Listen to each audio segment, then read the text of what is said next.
what I want to see in the next generation Toyota Tacoma.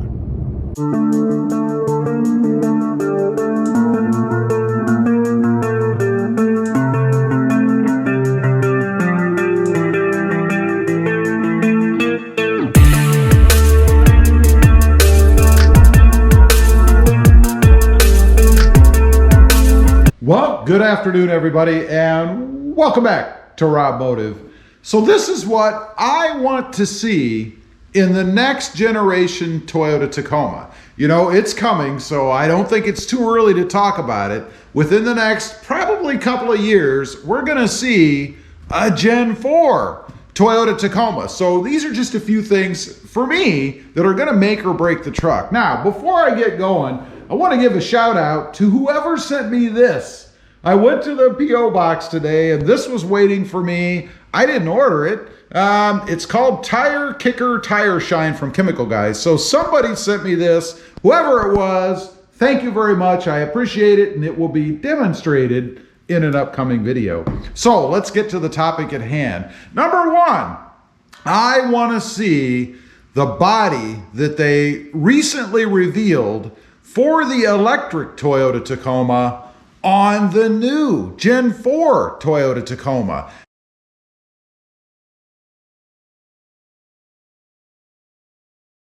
That thing looked pretty hot. I was pretty happy with it, and I think if they go with something like that, you know, they could tweak it a little bit if they have to, whatever. But if they stay with the same general theme as to what that truck looked like, it's going to be awesome. I love the look of that truck. Now, I realize that they want to differentiate the electric from the combustion engine, if you will, and maybe they could just do that with badging or something. But that would be a hot truck. And from the comments I saw, a lot of people agree with me and a lot of people like it.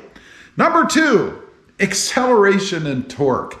You know, it's the biggest thing that the current generation Toyota Tacoma is missing.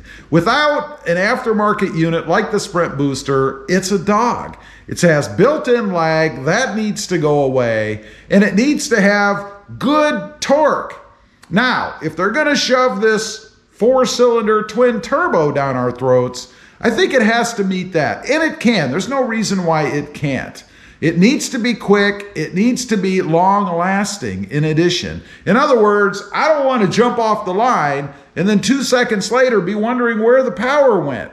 I want it to be nice and strong through the whole power band. I don't think that's too much to ask. Number three, fuel economy. Again, if they're gonna jam this four-cylinder engine down our throats, we better get something for it. There better be a payoff. That payoff should come in the form of better fuel economy. I expect that truck to average 25 miles per gallon. You know, right now I'm averaging 18 and a half-ish or so, most recently, in my Toyota Tacoma. So we'd have to go up about 6.5 miles per gallon. Probably even a little bit less, honestly, because if I drove this truck more on the freeway, I would be higher than 18.5 miles per gallon. So I don't think I'm asking a whole lot. Again, I'm talking about average. That means combining the city driving with the freeway driving, at least 25 miles per gallon. I think they can do better. And Toyota, I challenge you to do better. Number four, these are a couple of little pet peeves of mine. This is a personal thing. Push button start and auto up windows standard. I'm not talking about having to buy a higher trim level, having to spend more money to get those things. I want it standard across the board. I don't want to have to screw with keys. I don't want to have to hold the button. And I know it's tough to have to hold that button while the window goes up. But why? We're not living in the 1980s. Come on, man. By the time this truck comes out, it's going to be 2024, maybe 2025. Why can't we have push button start and auto up windows across the board? It's a convenience thing. Number five, and I'm looking at the Tundra a little bit when I talk about this, the new Tundra. I want an integrated, large infotainment screen. Now, it doesn't have to be giant, although it would be really cool if it was, but I mean integrated so that it looks like it fits in the dash. You know, right now, Toyota seems to be of the notion that you can put a screen in and have it go as far as you want above the dash, call it bigger, and everybody loves it. They're doing it in all their vehicles. I don't like that. It looks out of place to me. I mean, look at all the other versions out there. They're all nicely integrated into the dash. And if they're redesigning the truck, isn't it the perfect time to do that?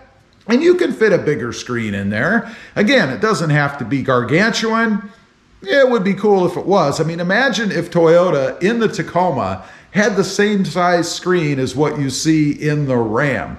You know, Ram has this great big 12-inch screen. Maybe Toyota could make it 9 or 10-inch. You know, it is a smaller truck.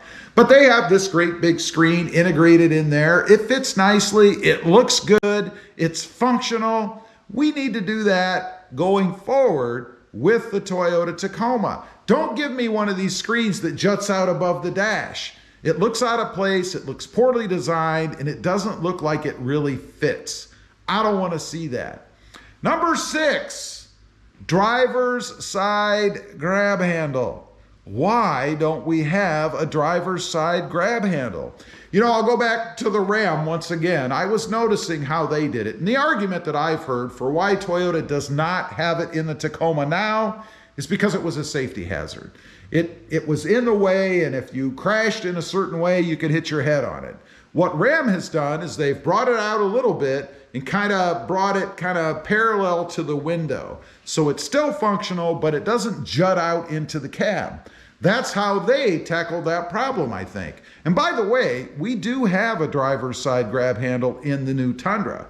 It's noticeably smaller than the passenger side, but still, it's there, it's out of the way, and to be quite honest, I will be shocked if Toyota doesn't include one in the Tacoma. It's one of the biggest issues I hear, one of the biggest complaints I hear from people when they talk about the Toyota Tacoma, other than the brakes in the rear. That's a whole other thing, and frankly for me, as long as the truck stops, I don't really care about that.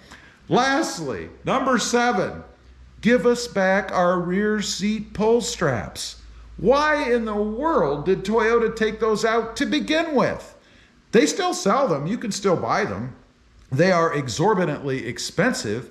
I made my own. If you saw that, I have a video on the channel. I showed how to make them, how to put them in. They even still have a screw hole in the back of the seat.